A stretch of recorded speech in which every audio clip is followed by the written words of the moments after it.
And I remember seeing you do an event and you were really funny, so you had this talent, but you said you at some point realized this is not going to be what's going to be fulfilling me in my magnum opus. Yeah.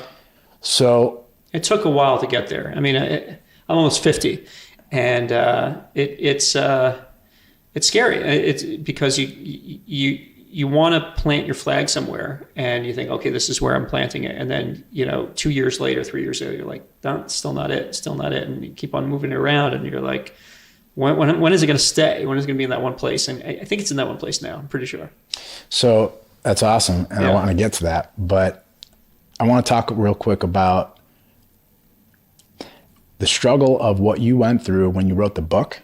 I took communications in college, television, radio, and advertising was really my thing. I love the idea of encapsulating the selling point of something, whatever it is. For your company, it was the authenticity, it was the heart of the collection agency, and I love that. I always loved capturing the essence of something and being able to take it and shape it and present it to the world in a new light that it hadn't seen before.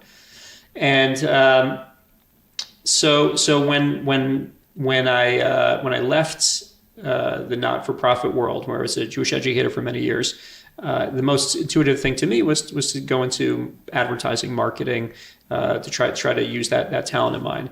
And so I had no idea about sales. It was just like, oh, let's just hang out a shingle and say we're in business. And I had no idea how that was. I must have been an idiot. And it was the tail end of the recession, and it was. I mean, video was starting to get big, but people weren't really spending money on things like that at the time that I, at least people I had access to. And so I had to take some sales training, and I took the Sandler sales system of training, which was very aggressive, very assertive for my personality.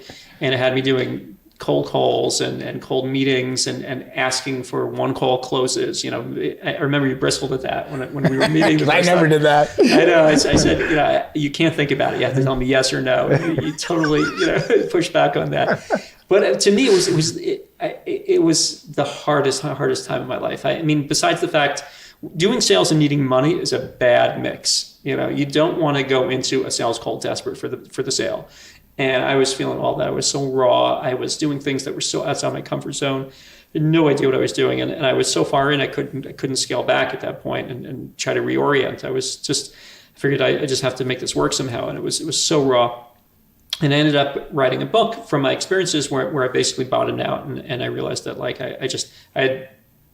I'd become so scarce, and I had let so much of my need for money shape how I interacted with people, even my own family, and it was just really bad. And then when I said I won't do this anymore, things actually started to develop in a positive way. I started to become healthier physically, emotionally. Opportunities started to pop up that I probably was squeezing away before because of my, I met this sales guy. He told me, he said, you have commission breath. That's what he said. He said, it's like you can smell it on a salesperson. They need the sale. I just felt very needy. And I thought I was being a good salesperson, but it was, so the story that I wrote about was a guy who, he was a Sandler graduate that I asked him for some help with on something, and he just blasted me about how that I had no conviction in what I did. It was just hard. It was just a comedy of errors, and I look back on it now. There's in comedy what they call, there's a formula for comedy, and it's tragedy plus time equals comedy. So that was a very tragic time. It was about 12, 13 years ago. Now it's kind of funny to laugh at. Now I can laugh at it, but at the time it was awful. I mean, I'd leave the house every morning beaten before I even, hit the street. And it just seemed endless, and I didn't know how it was going to ever end. So, and then had a couple good years, and, you know how it is, feast and famine, sure. Self-employment, you hope. So what was it like talking to people in my company who were employees? Yeah. You also saw my journey, and you were very close to my journey. So you knew what I was doing and what I was shooting at. So you were seeing other people. As you were trying to figure out your builder journey, you saw all these other people trying to write their magnum opus. You saw people sharing it. Yeah. Was that easier? Did that make things harder? just give me your thoughts on just the experience of going through a program where we were trying to figure that out. I love being involved in it. It was the highlight of my week. It was when I was there, even if I wouldn't speak up, just being in the room opened something in me and made me feel differently and think differently, and it would spill over to the rest of the week. And there were times that I didn't speak up or do any of the exercises, but just being in that growth environment and seeing people able to share, people calling each other out in a safe environment where it wouldn't be held against them at work, I thought was so real and genuine and so necessary. I mean, people don't usually have that safe space where they can do that. And I saw that how it bonded people, how the team became so cohesive as a result of that. It was amazing to me. And that was, I think, right after that time period that I described earlier. And it was very healing to me. It was great to see people not having it all figured out, working through it with each other, that spirit of camaraderie and lifting each other up and helping each other and wanting to be there for each other.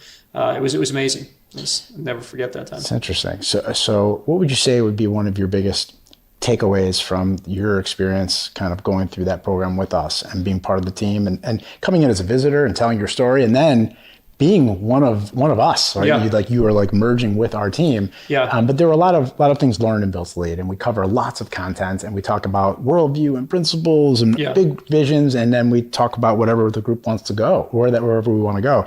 But what's something maybe you can kind of just share that like maybe either stands out or that you took away from it that you feel like you really adopted in your life? I'll tell you one thing that sticks in my mind, and I think this is from one of the videos that we did together, which is Alicia. Alicia said, she said, before Built to Lead, I was sleepwalking through life. I was sleepwalking.